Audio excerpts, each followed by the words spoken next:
Saudara-saudari yang terkasih, jumpa lagi dalam Pelita Hati hari ini, Sabtu 12 Maret 2022, hari biasa dalam pekan pertama Prapaskah. Bersama saya Romo Thomas Suratno SCI dari Paroki Cilandak, Jakarta Selatan, mendengar dan merenungkan sabda Tuhan, yakni firman Tuhan yang tersurat dalam Injil Matius bab atau pasal 5 ayat 43 sampai dengan ayat 48.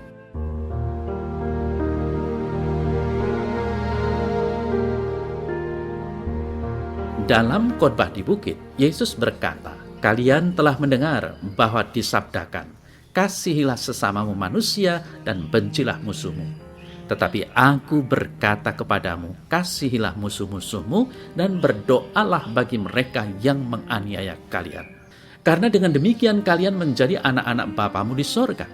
Sebab ia membuat mataharinya terbit bagi orang yang jahat dan juga bagi orang yang baik. Hujan pun diturunkannya bagi orang yang benar dan juga bagi orang yang tidak benar. Apabila kalian mengasihi orang yang mengasihi kalian, apakah upahmu? Bukankah pemungut cukai juga berbuat demikian? Dan apabila kalian hanya memberi salam kepada saudaramu saja, apakah lebihnya dari perbuatan orang lain? Bukankah orang yang tak mengenal Allah pun berbuat demikian? Karena itu, kalian harus sempurna sebagaimana Bapamu di sorga sempurna adanya."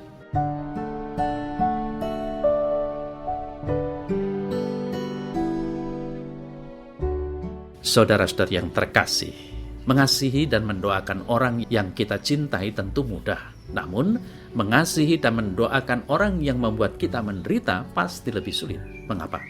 Perintah Yesus ini memang tampaknya berat dan sukar untuk diikuti. Bukankah kita sering mendengar orang berkata, "Saya tidak mampu, itu terlalu berat, terlalu sakit perbuatannya bagi saya belum mampu mengasihi musuh saya. Hanya orang berhati malaikat saja yang mampu melakukannya." Saudara-saudara yang terkasih, inilah kondisi iman dalam diri kita teruji. Kata Yesus, "Apabila kamu mengasihi orang yang mengasihi kamu, apakah upahmu? Bukankah pemungut cukai juga berbuat demikian? Dan apabila kamu hanya memberi salam kepada saudara-saudaramu saja, apakah lebihnya daripada perbuatan orang lain? Bukankah orang yang tidak mengenal Allah pun berbuat demikian?" Saudara saya terkasih, perintah Yesus ini sangatlah sederhana. Karena hanya dengan kasih, semua kebencian akan hilang. Dendam tidak lagi membutuhkan pembalasan. Kasihlah yang mampu menyelesaikan semuanya itu.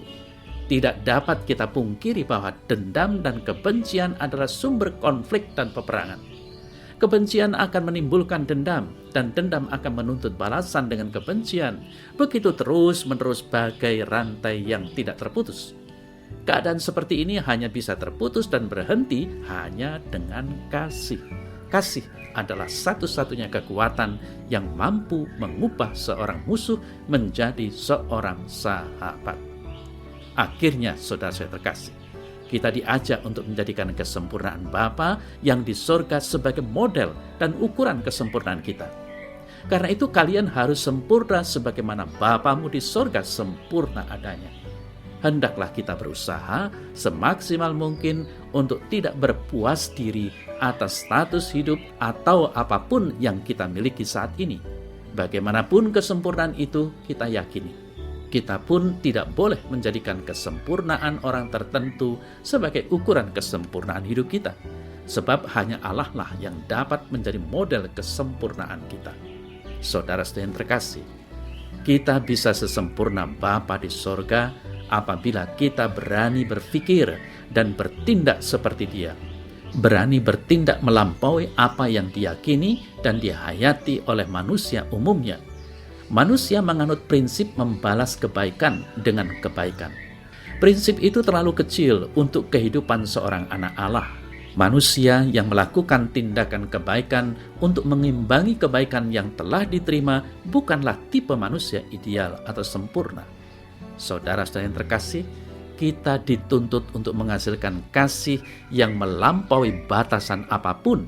Bahkan diharapkan untuk mendoakan orang yang tidak seharusnya kita doakan, sebagai ungkapan kasih yang indah.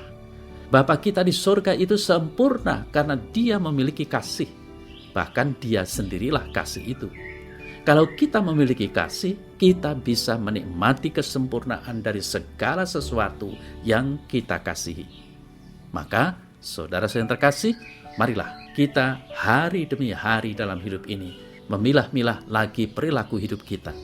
Tentunya, kalau kita mau sempurna seperti Bapa, kita harus menggandakan kasih dalam kehidupan kita, memenuhi tutur kata dan sapaan kita dengan kasih, melandasi berbagai perbuatan kita dengan kasih, hingga pada akhirnya kasihlah yang menang dan merajai kehidupan kita bersama dengan sesama dan Tuhan. Dengan demikian, lambat laun kita sebagai umat beriman sungguh bisa mewujudkan kasih Bapa yang di sorga, yakni kasih yang menuju pada kesempurnaan.